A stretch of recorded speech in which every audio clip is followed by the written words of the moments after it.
ಏನು ಹೈಕೋರ್ಟ್ ತೀರ್ಪನ್ನು ಕೊಡ್ತು ಆ ತೀರ್ಪಿನ ಆಧಾರದ ಮೇಲೆ 17A ಕೆಳಗಡೆ ಡೈರೆಕ್ಟ್ ಇನ್ವೆಸ್ಟಿಗೇಷನ್ ಮಾಡಿ FIR ಹಾಕ್ಲಿಕ್ಕೆ ಅವಕಾಶ ಇದೆ ಜಡ್ಜ್ಮೆಂಟ್ ಪ್ರಕಾರ.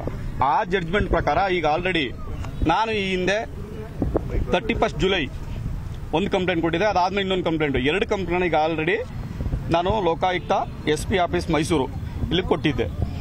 ಈಗ ಜಡ್ಜ್ಮೆಂಟ್ ಬಂದ ಮೇಲೆ ಜಡ್ಜ್ಮೆಂಟ್ ಕಾಪಿನಲ್ಲಿ ಏನು ಅಬ್ಸರ್ವೇಷನ್ ಮಾಡಿದ್ದಾರೆ, ಇನ್ವೆಸ್ಟಿಗೇಷನ್ ಮಾಡಲಿಕ್ಕೆ ಹೇಗೆ ಅವಕಾಶವನ್ನು ಕೊಟ್ಟಿದ್ದಾರೆ, ಡೈರೆಕ್ಟ್ ಯಾವುದೇ ಪ್ರಿಯರ್ ಪರ್ಮಿಷನ್ ಬೇಕಾಗಿಲ್ಲ, ಇನ್ವೆಸ್ಟಿಗೇಷನ್ ಮಾಡಬಹುದು ಅಂತ ಜಡ್ಜ್ಮೆಂಟ್ ಅಲ್ಲಿ ಮೆನ್ಷನ್ ಆಗಿದೆ. ಅದರ ಆಧಾರದ ಮೇಲೆ ಜಡ್ಜ್ಮೆಂಟ್ ಕಾಪಿ ಮತ್ತೆ ಒಂದು ಕವರಿಂಗ್ ಲೆಟರ್ ಮಾಡಿ ಇವತ್ತು SP ಅವರಿಗೆ ನಾನು ಕೊಟ್ಟೆ.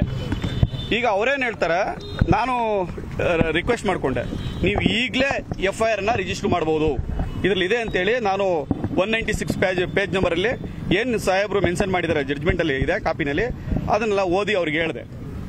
ಈಗ ಅವರೇನು ಹೇಳ್ತಿದ್ದಾರೆ, ಇಲ್ಲ ನಾವು ಕಾಪಿ ಕೊಡ್ತೀವಿ, ಎಂಡಾರ್ಸ್ಮೆಂಟ್ ಕೊಡ್ತೀವಿ, ನಾವು ನಮ್ಗೆ ಟೈಮ್ ಬೇಕು ಓದಕ್ಕೆ ಅಂದ್ರು. ನೋ ಸರ್, ನಾನೇ ಹೇಳ್ತೀನಿ ಅಂತ ಹೇಳಿ ಓದಿ ಹೇಳಿದ್ವಿ.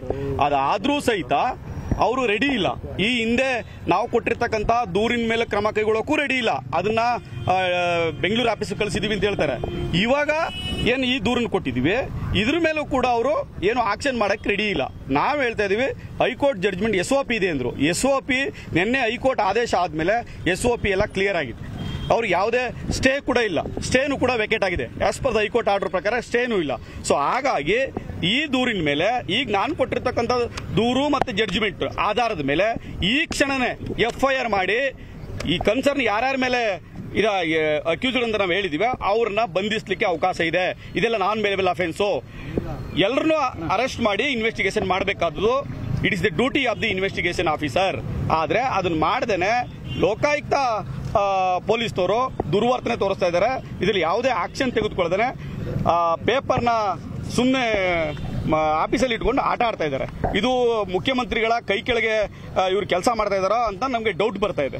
ಅವರ ಆದೇಶದಂತೆ ಕೆಲಸ ಮಾಡ್ತಾ ಇರಬಹುದು ಅಂತ ಅನಿಸ್ತಾ ಇದೆ. ಈಗ ಜನಪ್ರತಿನಿಧಿಗಳ ನ್ಯಾಯಾಲಯದಲ್ಲಿರುವಂತಹ ಪ್ರಕರಣಕ್ಕೂ ತಾವು ನೀಡುವಂತಹ ದೂರಿಗೂ ಬೇರೆ ಬೇರೆ ಸಂಬಂಧ ಇದೆ.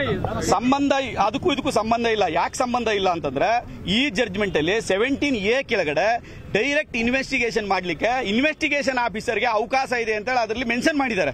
ಹಾಗಾಗಿ ಇದು ಯಾವುದೇ ಕೋರ್ಟ್ನ ಪ್ರಿಯರ್ ಪರ್ಮಿಷನ್ ಅವಶ್ಯಕತೆ ಇಲ್ಲ ಅಂತಾನೂ ಕೂಡ ಅದ್ರಲ್ಲಿ ಬರೆದಿದೆ ಜಡ್ಜ್ಮೆಂಟ್ ಅಲ್ಲಿ. ಹಂಗಾಗಿ ಯಾವುದೇ ಕೋರ್ಟ್ನ ಪ್ರಿಯರ್ ಪರ್ಮಿಷನ್ ಅವಶ್ಯಕತೆ ಇಲ್ಲ, PCR ನ ಅವಶ್ಯಕತೆ ಇಲ್ಲ. ಡೈರೆಕ್ಟ್ ಆಗಿ ಇವರೇ ಇನ್ವೆಸ್ಟಿಗೇಷನ್ ಮಾಡಬಹುದು ಆಸ್ ಪರ್ ಜಡ್ಜ್ಮೆಂಟ್ ಪ್ರಕಾರ. ಹಾಗಾಗಿ ಅವರಿಗೆ ಇದ್ದಂತಹ SOP ಇದ್ದಂತಹ ಮತ್ತೆ ಸ್ಟೇ ಇದ್ದಂತಹ ಕಾರಣದಿಂದ ತಡೆಯಾಗಿತ್ತು. ಈಗ ಎಲ್ಲ ಅಡೆತಡೆಗಳು ಗೊಂದಲ ನಿವಾರಣೆ ಆಗಿದೆ. ಇವರು ಈಗ ಇಮಿಡಿಯೇಟ್ ಆಗಿ ನಾವು ಕೊಟ್ಟಿರ್ತಕ್ಕಂಥ ಹಳೆ ದೂರು ಮತ್ತು ಇವತ್ತು ಕೊಡ್ತಾ ಇರತಕ್ಕಂಥ ಪ್ರೆಸ್ ದೂರಿನ ಆಧಾರದ ಮೇಲೆ ಮತ್ತು ಜಡ್ಜ್ಮೆಂಟ್ ನ ಆಧಾರದ ಮೇಲೆ FIR ಮಾಡಿ ಇನ್ವೆಸ್ಟಿಗೇಷನ್ ಮಾಡಬೇಕು. ಈ ಪ್ರಕರಣದಲ್ಲಿ ನಾವು ಆರೋಪಿತರು ಅಂತ ಮೆನ್ಷನ್ ಮಾಡಿರ್ತಕ್ಕಂಥದ್ದು ಸನ್ಮಾನ್ಯ ಶ್ರೀ ಮುಖ್ಯಮಂತ್ರಿಗಳಾದಂತಹ ಸಿದ್ದರಾಮಯ್ಯನವರು, ಯತೀಂದ್ರ ಸಿದ್ದರಾಮಯ್ಯನವರು, ಪಾರ್ವತಮ್ಮ ಸಿದ್ದರಾಮಯ್ಯನವರು ಮತ್ತೆ ಮಲ್ಲಿಕಾರ್ಜುನ ಸ್ವಾಮಿ ಅವರು ಮತ್ತು ಇತರರು ಅಂತ ಸೇರಿಸಿದ್ವಿ. ಮತ್ತೆ ಇದ್ರ ಯಾರು ಇನ್ವಾಲ್ವ್ ಆಗಿದ್ದಾರೆ ಆಫೀಸರ್ಸ್ ಅವರನ್ನೂ ಒಳಗೊಂಡಂತೆ ಈ 5 ಜನಗಳ ಮೇಲೆ ಈ ತತ್ಕ್ಷಣನೇ ಪ್ರೈಮಾ ಫೇಸಿ ನಾವೇನು ಕಂಪ್ಲೇಂಟ್ ಅಲ್ಲಿ ಮೆನ್ಷನ್ ಮಾಡಿದ್ವಿ, ಇವರು 5 ಜನ ಮೇಲೆ ತತ್ಕ್ಷಣದಲ್ಲೇ FIR ರಿಜಿಸ್ಟರ್ ಆಗಬೇಕು. ಈ ಕ್ಷಣದಲ್ಲೇ ರಿಜಿಸ್ಟರ್ ಮಾಡಿ ಇವರು ಇನ್ವೆಸ್ಟಿಗೇಷನ್ ಸ್ಟಾರ್ಟ್ ಮಾಡಬೇಕು. ಯಾವುದೇ ದೂರನ್ನು ಕೊಟ್ಟಾಗ ನಾನು ಓದ್ತೀನಿ ನೋಡ್ತೀನಿ ಅಂತ ಆರಿಕೆ ಉತ್ತರ ಕೊಡ್ತಕ್ಕಂಥದ್ದು ಸಮಂಜಸವಾದದ್ದಲ್ಲ. ಯಾವುದೇ ಸ್ಟೇಷನ್ ಇರಬಹುದು, ನಾವು ಒಂದು ದೂರನ್ನ ಕೊಟ್ರೆ ಆ ದೂರ ಮೇಲೆ ಇಮಿಡಿಯೇಟ್ ಆಗಿ ಕ್ರಮ ಕೈಗೊಳ್ಳಬೇಕಾದುದು ಸ್ಟೇಷನ್ ಹೌಸ್ ಆಫೀಸರ್ನ ಕೆಲಸ. ಆ ಕೆಲಸವನ್ನ ಮಾಡದೆ ರಾಜಕೀಯ ಒತ್ತಡಕ್ಕೆ ಒಳಗಾಗಿದ್ದಾರೆ. ಮುಂದಿನ ನಡೆ ಏನು ಕಂಟೆಂಪ್ಟ್ ಮೂವ್ ಮಾಡ್ತೀರಾ ತಾವು? ಇದ್ರ ಮೇಲೆ ಈ ಆಕ್ಷನ್ ಮೇಲೆ ಅದಕ್ಕೋಸ್ಕರನೇ ಬಂದಿರೋದು. ಇದ್ರ ಮೇಲೆ ನಾವು ರಿಟ್ ಹಾಕಿ ಡೈರೆಕ್ಷನ್ ಕೊಡಿಸ್ತೀವಿ. ಕಂಪ್ಲೇಂಟ್ ರಿಸೀವ್ ಮಾಡಿದ್ದಾರೆ, ಕಂಪ್ಲೇಂಟ್ ಕಾಪಿ ಎಂಡಾರ್ಸ್ಮೆಂಟ್ ಕೊಟ್ಟಿದ್ದಾರೆ. ಆದ್ರೆ ನನಗೆ ಅಕ್ನಾಲ್ಜ್ಮೆಂಟ್ ಕೊಟ್ಟಿದ್ದಾರೆ, ಅದಕ್ಕೆ ಯಾವುದೇ ಎಂಡಾರ್ಸ್ಮೆಂಟ್ ಕೊಟ್ಟಿಲ್ಲ. ಈ ಹಿಂದೆ ನಾನು ಕೊಟ್ಟಂತ 2 ದೂರುಗಳಿಗೂ ಕೂಡ ಎಂಡಾರ್ಸ್ಮೆಂಟ್ ಕೊಟ್ಟಿಲ್ಲ, ಜಸ್ಟ್ ಅಕ್ನಾಲ್ಜ್ಮೆಂಟ್ ಕೊಟ್ಟಿದ್ದಾರೆ. ರಿಸೀವ್ಡ್ ಅಂತ ಅಕ್ನಾಲ್ಜ್ಮೆಂಟ್ ಕೊಟ್ಟಿದ್ದಾರೆ ಹೊರತು ಯಾವುದೇ ಆಕ್ಷನ್ ತಗೊಂಡಿಲ್ಲ. ಯಾವ ನ್ಯಾಯಾಲಯವನ್ನ ಆಫೀಸ್ ಅಬ್ಜೆಕ್ಷನ್ ಆಫೀಸಲ್ಲಿ ಅವ್ರೇನ್ ಹೇಳ್ತಿದಾರೆ, ಈಗಲೇ ನೀವು ಹಿಂದೆ ಕೊಟ್ಟಿರೋ ಅಂತ ದೂರುಗಳಿಗೆ ನೀವು ಯಾಕೆ ಎಂಡಾರ್ಸ್ಮೆಂಟ್ ಕೊಟ್ಟಿಲ್ಲ, ಅದಕ್ಕೆ ಹಿಂಬಾರ ಕೊಡಿ ಹಿಂದೆ. ಇಲ್ಲ ಇವಾಗ ಕೊಡಕ್ಕಾಗಲ್ಲ, ಅರ್ಧ ಗಂಟೆ ಕಾಯ್ತೀವಿ ಹಿಂದೆ. ಇಲ್ಲ ಇವಾಗ ಆಗಲ್ಲ, ಆಮೇಲೆ ಕೊಡ್ತೀವಿ ಅಂದ್ರು. ನಮಗೆ ಕಳಿಸ್ತೀವಿ, ನೀವು ತಲುಪಿಸ್ತೀವಿ ಅಂದ್ರು. ತಲುಪಿಸೋದಲ್ಲ, ನಾನು ಕೊಟ್ಟಿರ್ತಕ್ಕಂಥದ್ದು 31 ಜುಲೈನಲ್ಲಿ. ಈಗ ಆಲ್ರೆಡಿ 2.5 ರಿಂದ 3 ತಿಂಗಳಾಗ್ತಾ ಇದೆ. ಇದುವರೆಗೆ ಯಾಕೆ ಕೊಟ್ಟಿಲ್ಲ ನೀವು? ನಾನು ಆಲ್ರೆಡಿ 2 ರಿಂದ 3 ಬಾರಿ ನಿಮ್ಮನ್ನು ಕೇಳಿದೀನಿ ಎಂಡಾಸ್ಮೆಂಟ್ ಕೊಡಿ ಅಂತ. ಯಾಕೆ ಹಿಂಬರಹ ಕೊಟ್ಟಿಲ್ಲ ಅಂತ ಕೇಳಿದ್ರೆ ನಮ್ಗೆ ಅಲ್ಲಿಂದ ಬಂದಿಲ್ಲ ಅಂತ ಆರಿಕೆ ಉತ್ತರ ಕೊಡ್ತಾರೆ. ಆಮೇಲೆ ನಾವು ಸ್ವಲ್ಪ ಗಲಾಟೆ ಮಾಡಿದ್ಮೇಲೆ ಏನ್ ಹೇಳ್ತಾರೆ, ಕೊಡ್ಲೇಬೇಕು ನೀವು ಈವಾಗಲೇ ಅಂತ ಕೇಳಿದ್ರೆ ಕೂತ್ಕೊಳ್ಳಿ ಆಚೆ ಅರ್ಧ ಗಂಟೆ ಅಂತ ಹೇಳಿದ್ದಾರೆ. ನಾನು ಎಂಡಾಸ್ಮೆಂಟ್ ತಗೊಂಡು ಹೋಗಲೇಬೇಕು, ಜೊತೆಗೆ ಇದ್ರ ಮೇಲೆ FIR ಆಗ್ಲೇಬೇಕು ಅಂತ ನಾನು ಡಿಮ್ಯಾಂಡ್ ಮಾಡ್ತಾ ಇದ್ದೀನಿ. ಎಂಡಾಸ್ಮೆಂಟ್ ಕೊಡೋವರೆಗೂ ವೇಟ್ ಮಾಡ್ತೀನಿ. ಕೇಸ್ ಹಿಂದೆ ಈ SP ನ ತಂದು ಇಲ್ಲಿ ಪೋಸ್ಟ್ ಮಾಡಿದ್ದಾರೆ. ಇದೆಲ್ಲ ನೋಡಿದ್ರೆ ಏನು ಕರೆಕ್ಟ್. ನಾನು ಕಂಪ್ಲೇಂಟ್ ಕೊಡಕ್ ಬಂದಾಗಿದ್ದಂತ SP ಅವರೇ ಬೇರೆ, ಈಗ ಇರ್ತಕ್ಕಂಥ SP ಅವರೇ ಇದು ದುರುದ್ದೇಶ ಪೂರ್ವಕವಾಗಿ ಬದಲಾವಣೆ ಮಾಡಿರ್ಬೋದು, ವರ್ಗಾವಣೆ ಮಾಡಿರ್ಬೋದು.